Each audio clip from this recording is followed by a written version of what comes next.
Senhor, nós estamos aqui nessa noite muito gratos por tudo que vivemos até aqui. Mas estamos com uma expectativa muito grande de que o Senhor vai fazer coisas sobrenaturais através da Tua palavra aqui. Nos ajude, Pai, esteja conosco, abra os nossos corações, abra o nosso entendimento, Pai. Que os nossos ouvidos estejam atentos à Tua voz, que não haja impedimentos para o Teu agir. E que Cristo seja glorificado mais uma vez aqui, Pai. É a minha oração, em nome de Jesus. Amém. Abra sua Bíblia no Evangelho de Jesus, conforme o relato de Lucas, capítulo 23. Lucas 23, a partir do verso 32.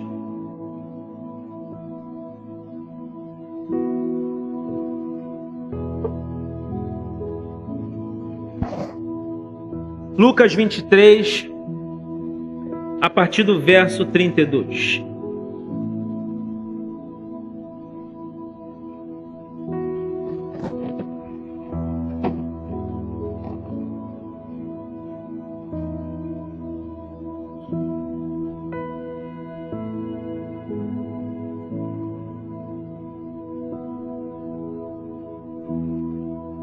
Quem achou diz amém. Quem não achou, é EBD todo domingo, 8h30 da manhã. Você não pode ficar de fora. Lucas 23, o texto diz o seguinte: 2 outros homens, ambos criminosos, também foram levados com ele para serem executados. Quando chegaram ao lugar chamado Caveira, ali o crucificaram com os criminosos, um à sua direita e o outro à sua esquerda. Disse Jesus: Pai, perdoa-lhes, pois não sabem o que estão fazendo. Então eles dividiram as roupas dele, tirando sorte. O povo ficou observando, as autoridades o ridicularizavam. Salvou os outros, diziam: salve-se a si mesmo, se é o Cristo de Deus, o escolhido. Os soldados, aproximando-se, também zombavam dele, oferecendo-lhe vinagre. Diziam: se você é o rei dos judeus, salve-se a si mesmo. Havia uma inscrição acima dele que dizia: este é o rei dos judeus. Um dos criminosos que ali estavam dependurados lançava-lhe insultos: você não é o Cristo? Salve-se a si mesmo e a nós. Mas o outro criminoso repreendeu, dizendo: você não teme a Deus, nem estando sobre a mesma sentença? Nós estamos sendo punidos com justiça, porque estamos recebendo o que os nossos atos merecem. Mas este homem não cometeu nenhum mal. Então ele disse: Jesus, lembra-te de mim quando entrares no teu reino. Jesus lhe respondeu: eu lhe garanto, hoje você estará comigo no paraíso. Amém. Queridos, Judas vem de Jesus e ele traz Jesus com um beijo. Logo em seguida, os soldados romanos, recebendo a sinalização de Judas, eles agarram Jesus e levam Jesus a Pilatos. Quando Jesus chega a Pilatos, Pilatos interroga Jesus e Pilatos tem uma afirmação muito importante logo após ele interrogar Jesus. Ele diz: eu não tenho por que condenar esse homem. E o povo com veemência gritava: crucifica! Crucifica ele! E Pilatos por diversas vezes interrogou Jesus. Inclusive chamou Herodes para poder também interrogá-lo. Mesmo depois de tudo isso, ele continuou afirmando que não tinha por que crucificar Jesus. Mas o povo, empolvorado, o povo gritava: crucifica, solte Barrabás e crucifica Jesus e mate Jesus. A ideia inicial de Pilatos, quando ele viu todo o povo daquele jeito, era dar um castigo em Jesus e depois soltar ele, mesmo isso sendo fora da lei, porque ele queria agradar os chefes dos sacerdotes e queria agradar o povo que pedia pela crucificação de Jesus. Mas o povo estava tão aflorado com isso, o povo estava tão convicto, que Pilatos lava as mãos e entrega Jesus para ser crucificado. E aí nós entramos nesse texto que nós lemos, porque ele vai dizer que Jesus é crucificado. Só que no Calvário existiam umas duas cruzes, e tinha um ladrão do lado direito e do lado esquerdo. E é interessante que esses ladrões, eles ficavam zombando de Jesus. O do lado esquerdo ficava falando: vem cá, você é o Cristo, você vive falando que é o escolhido, por que você não desce da cruz, se salva e salva nós, que estamos precisando de uma intervenção? Porque nós estamos aqui para morrer. Só que em certo momento, o ladrão do lado direito, da cruz do lado direito, ele repreende esse outro ladrão e fala assim: vem cá, não é certo o que você está fazendo, não é certo o que você está falando. Sabe por quê? Porque nós que estamos aqui crucificados, nós merecemos por conta dos nossos atos. Os nossos movimentos nos trouxeram para essa cruz. Agora, esse homem que está aqui, ele está aqui de forma injusta, ele não fez nada para estar aqui. E aí Jesus está lá crucificado, e Jesus vendo o povo gritando: crucifica, mata ele, você não é o Cristo, o povo zombando dele. Jesus fala uma frase: Pai, perdoa-lhes, pois eles não sabem o que estão fazendo. Esse ladrão do lado direito, ele olha para Jesus e fala assim: mestre, lembra-te de mim quando entrares no teu reino. E Jesus, mesmo crucificado, mesmo ensanguentado, com dores lancinantes em seu corpo, Jesus fala uma das frases mais lindas de toda a Bíblia: hoje mesmo estarás comigo no paraíso. Olhando para esse texto, eu consigo enxergar muitas lições nesse cenário do Calvário. Esse cenário do Calvário, ele tem uma pedagogia muito grande, ele nos ensina muitas coisas importantes. E é por isso que eu quero compartilhar com vocês hoje o tema: a pedagogia do Calvário. A pedagogia do Calvário. Pode colocar aqui, por favor? A pedagogia do Calvário. Pastor, o que o cenário do Calvário nos ensina? É sobre isso que eu quero falar com vocês essa noite. O cenário do Calvário nos ensina, primeiro, que somente saber quem é Jesus e estar perto dele não significa estar salvo. Você está perto de Jesus, você sabe quem ele é, não significa que você está salvo. Pastor, por que isso? Porque o verso 39 deixa claro isso para a gente. O verso 39 diz: um dos criminosos que ali estavam dependurados lançava-lhe insultos: você não é o Cristo? Salve-se a si mesmo e a nós. Esse homem que lançava insultos, ele sabia quem Jesus era. Ele já tinha escutado sobre Jesus. E ele começa a dizer: vem cá, se você é o Cristo, se você é o escolhido de Deus, por que você não desce dessa cruz e se salva? Você está aí com a morte decretada. Por que você não sai da cruz, se salve e salve a nós, que estamos também com a nossa morte decretada? Sabe de uma coisa? Ele estava perto de Jesus. Ele sabia quem era Jesus. Mesmo assim, ele não foi salvo. E isso é grave demais, querido. Sabe por quê? O texto diz que esse homem ficava zombando de Jesus, dizendo para Jesus se salvar e salvar ele. Esse homem estava do lado de Jesus nos 49 do segundo tempo. Mesmo assim, ele foi para o inferno. Ele tinha tudo para ser salvo. Ele tinha tudo para viver uma vida diferente. Ele tinha tudo para viver uma nova expectativa, uma nova perspectiva. Mas ele estava perto de Jesus, ele sabia quem era Jesus, mas ele foi para o inferno. Muitos de nós estamos agindo da mesma forma. Muita gente conhece Jesus, sabe quem Jesus é. Muita gente caminha com Jesus. Mas sabe de uma coisa? Andar com Jesus e saber quem Jesus é, não faz de você um salvo. Pastor, então o que eu preciso fazer para ser salvo? Você precisa ter Jesus como o único e suficiente Salvador da sua vida.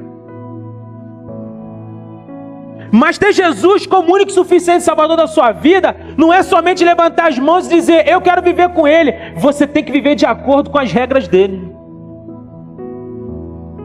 Você precisa entregar o seu coração para Ele. Você precisa dizer que é dependente dEle. Você precisa acreditar nele, independente do cenário que você vive. Esse ladrão, ele precisava de um alívio para aquele momento, porque ele estava sentenciado à morte. E ele dizia, vem cá, sai daí, se ajude porque você precisa e me ajude também. Vocês já viram que muitos de nós estamos agindo da mesma forma? Tem gente que tem um problema e fala assim, se tu é o Cristo, se tu é Jesus como diz quem é, que é, por que você não tira esse diagnóstico da minha vida? Se você é o Cristo, por que eu estou sofrendo o que eu estou sofrendo? Cadê a tua intervenção? Se tu é o Cristo, por que as minhas contas não estão pagas? Eu estou cheio de conta para pagar. Vocês já viram que muitas vezes nós agimos da mesma forma que esse ladrão? Somos muitas vezes a representação desse ladrão, quando Jesus precisa fazer algo para a gente, para provar que realmente Ele é o Cristo. Eu fiquei pensando muito nisso. E sabe de uma coisa? Jesus, Ele não precisa fazer nada para a gente. Ele não precisa provar nada para mim. Entenda uma coisa, Jesus é Deus e eu escolho me submeter à vontade dEle. Independente do que Ele faça. Ele não precisa fazer algo para eu dizer, não, Ele é o Cristo. Não, Ele é. Ele é. Independente do que Ele faça na minha vida, independente dos movimentos que Ele vai fazer, independente se eu vou sofrer ou não, independente se vai ser bom para mim ou ruim para mim aos meus olhos, eu me submeto a Ele, porque Ele é Deus. Ele é Deus. Ele vê muito além do que os meus olhos podem ver. Ele já está no futuro, Ele sabe o que vai acontecer, e é por isso que eu me submeto a Ele. É uma decisão importante que a gente precisa tomar. Jesus, Ele é o Cristo, Ele é o Filho de Deus. Ele é o Alfa, o Ômega, Ele é o início e o fim. Ele é o Cordeiro de Deus que tira todo o pecado do mundo. A gente precisa acreditar nele.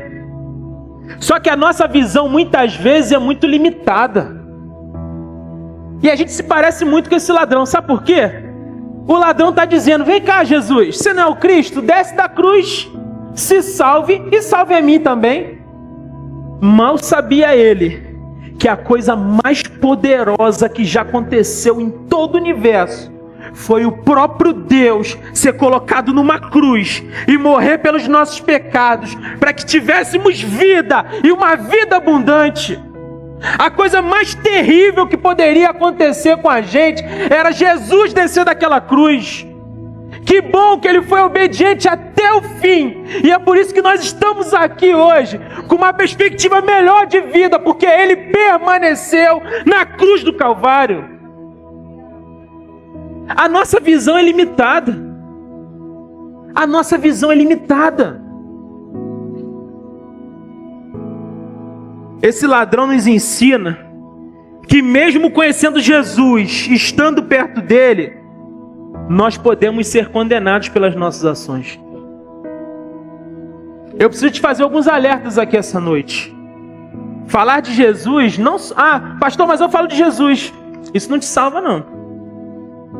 Ah, pastor, mas eu estou todo domingo da igreja. Isso não te salva. Pastor, eu sou dizimista, eu sou ofertante, eu quero abençoar as crianças do Kids. Isso não te salva. O que te salva é você reconhecer Jesus como seu Senhor. É você entregar sua vida para Ele de todo o seu coração e decidir viver uma vida na perspectiva que Ele tem sobre você. Essa semana eu vi uma reportagem. Disseram que a Lady Gaga vai vir no Brasil, no Rio de Janeiro. Lady Gaga no Rio de Janeiro. Eu não sei nem que música essa menina canta. Mas eu sei que ela é famosa, porque o pessoal estava enlouquecido com isso. Aí olha que interessante.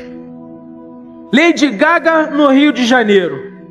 Aí aparece um rapaz falando, não, eu tô muito feliz que a Lady Gaga tá vindo, já tô até me preparando para esse momento mágico que vai acontecer.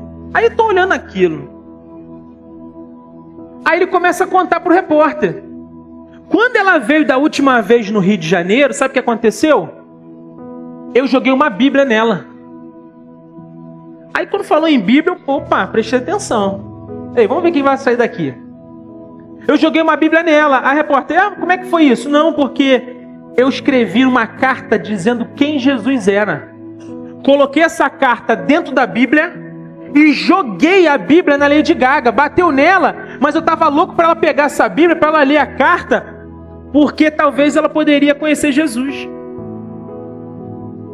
Muito lindo esse movimento.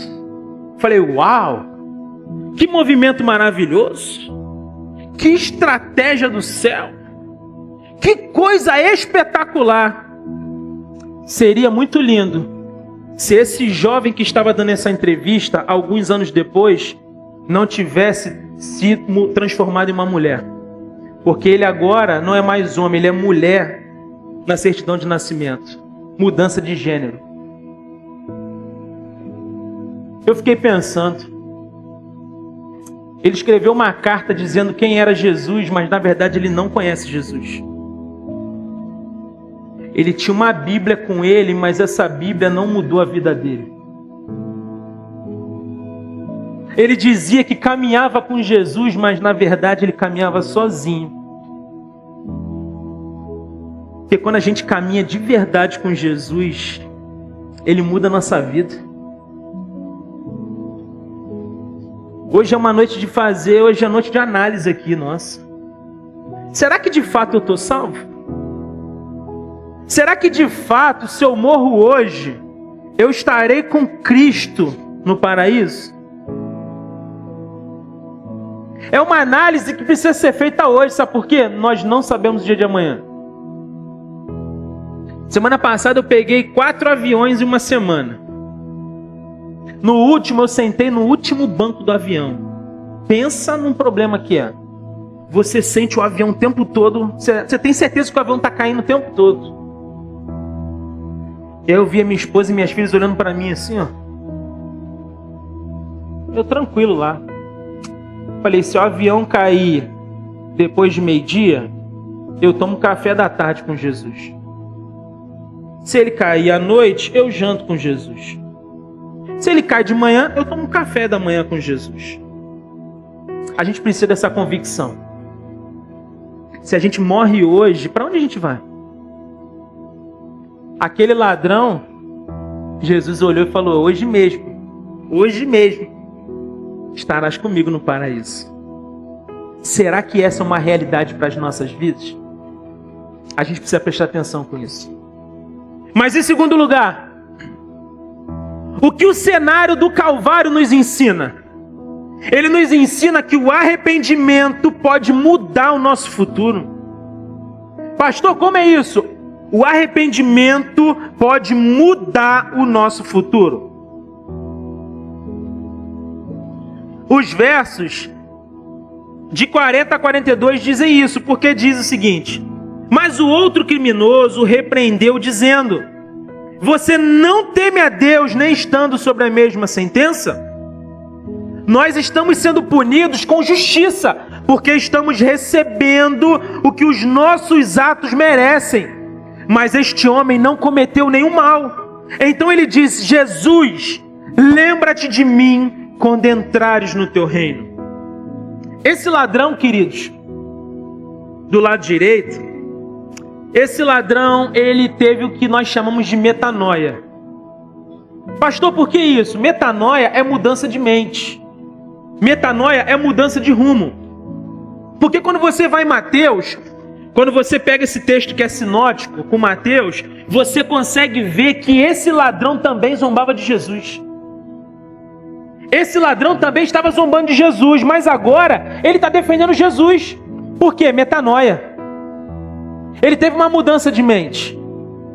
Mas é interessante, estudando esse texto, que muita gente romantiza esse ladrão. Vocês já viram isso?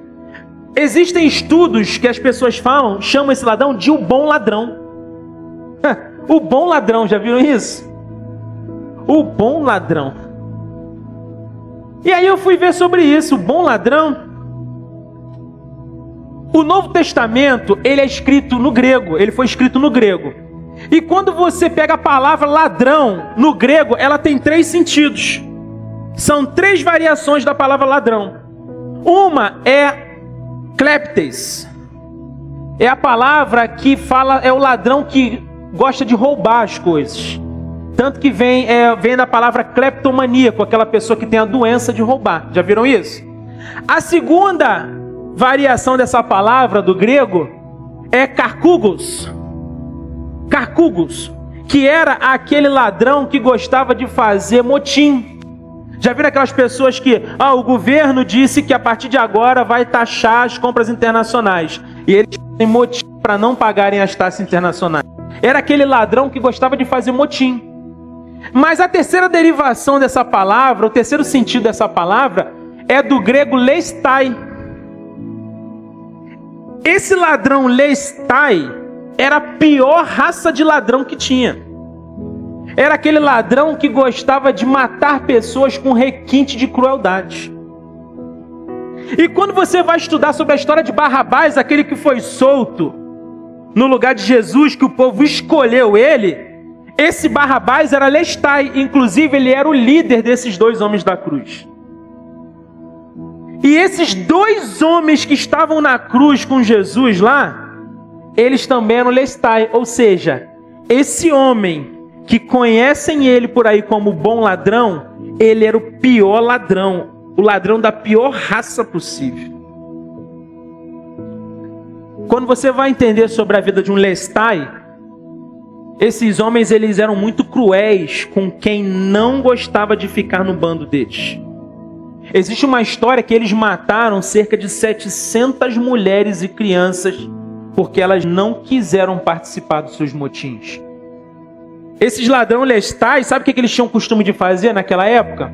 Eles levavam um punhal escondido na roupa e ficavam andando na multidão. Eles iam furando a multidão. As pessoas assim. As pessoas caíam, não sabiam nem por quê, porque eles iam furando as pessoas. Homens cruéis, ruins, que mereciam o inferno. Não mereceu nada de Jesus, nada. Mas quando a gente vai para o texto, sabe o que acontece aqui no texto? Esse homem tem uma mudança de mente, ele se arrepende de tudo que ele fez, ele faz um pedido para Jesus. Sabe o pedido que ele faz? Ele fala: mestre, lembra-te de mim quando entrares no teu reino. No momento de morte, no Calvário, naquele pior cenário possível, um homem que era mau, um homem que fazia coisas erradas, um homem que estava destinado a ir para o inferno.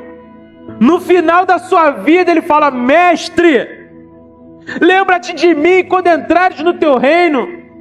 A resposta de Jesus é brilhante, é poderosa. Jesus diz: hoje mesmo estarás comigo no paraíso. É a graça de Jesus. É a graça, a poderosa graça de Jesus que muita gente deturpa hoje. É a graça. O arrependimento muda o nosso futuro. Talvez você chegou aqui com o seu coração pesado por conta dos pecados que você tem cometido. Você chegou aqui triste porque você não quer viver algumas coisas que você está vivendo. Talvez você chegou aqui se sentindo impuro. Jesus te trouxe aqui hoje, te colocou sentado nessa cadeira para dizer para você que o arrependimento muda o seu futuro. Arrependa-se. A palavra do Evangelho é: arrependa-se. Tem muita gente preocupada com o futuro, indo em cartomante, crente indo em cartomante, para saber o futuro. Ei, o seu futuro pertence a Deus.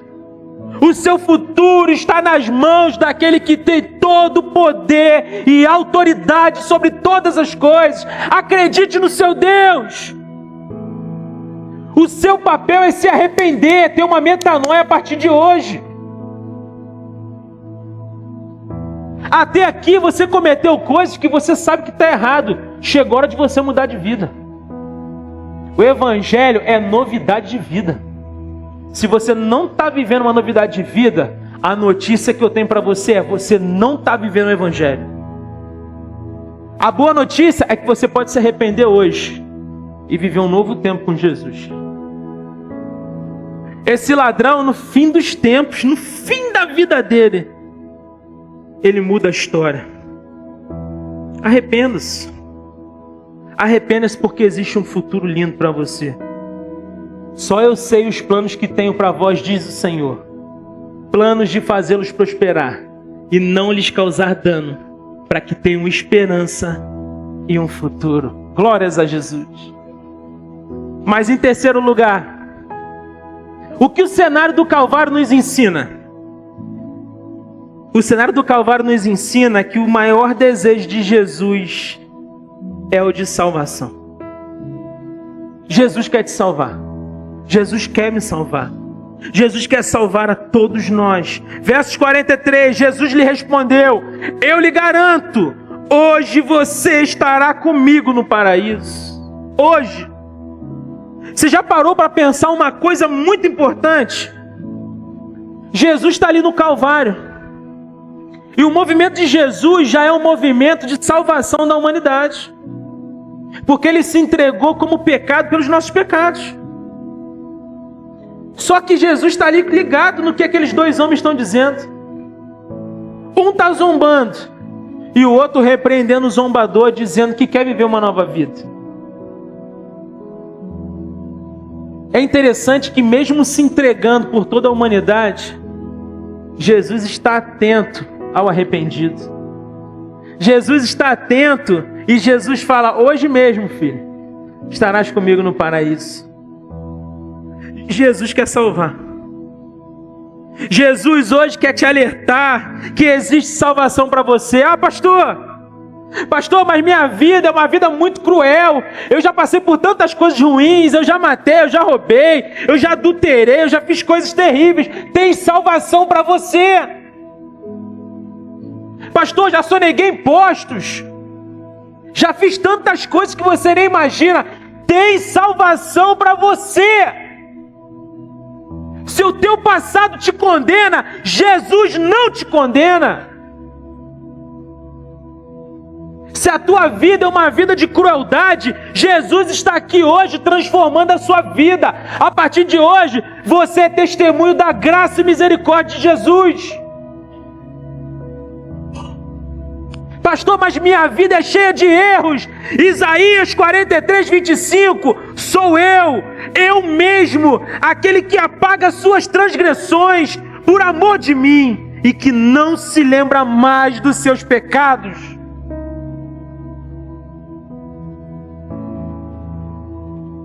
Para concluir, o cenário do Calvário nos ensina que mesmo em um cenário de morte, de dor, de incerteza, quando você está com Jesus, você pode viver uma grande bênção no meio disso tudo.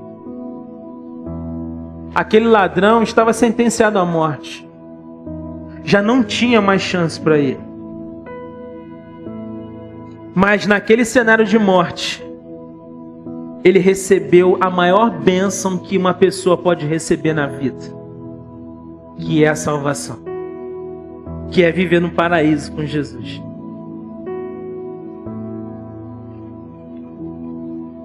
O Calvário nos ensina muitas coisas importantes. Todas as vezes que você tiver algum problema na vida, olhe para o Calvário. Quando você tiver dúvidas de quem é Deus, olhe para o Calvário. Se alguém te acusar de alguma coisa, olhe para o Calvário, porque no Calvário todas as respostas que você precisa lá está. Todas as bases do amor de Deus por você estão no Calvário. Toma uma decisão importante na sua vida hoje, de viver de fato o que Jesus espera que você viva. Curve sua cabeça, eu quero orar por você.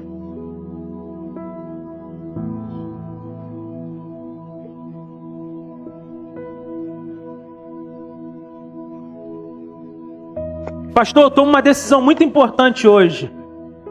Eu quero viver uma nova vida em Jesus. Você quer? Você quer hoje viver uma metanoia? Uma mudança de mente, uma mudança de rumo? Se você tem esse desejo no seu coração hoje, eu preciso que você faça uma oração comigo no seu coração. Não precisa repetir essa oração em voz alta, mas repita-se no seu coração. Santo Deus, hoje eu te entrego a minha vida. Eu me arrependo dos meus pecados e decido viver um novo tempo contigo. Eu quero experimentar a alegria da salvação. Eu quero que o meu nome esteja no livro da vida. Tenha misericórdia de mim, Jesus. E hoje eu entrego a minha vida e decido viver um novo tempo, uma nova história. Eu oro em nome de Jesus. Amém.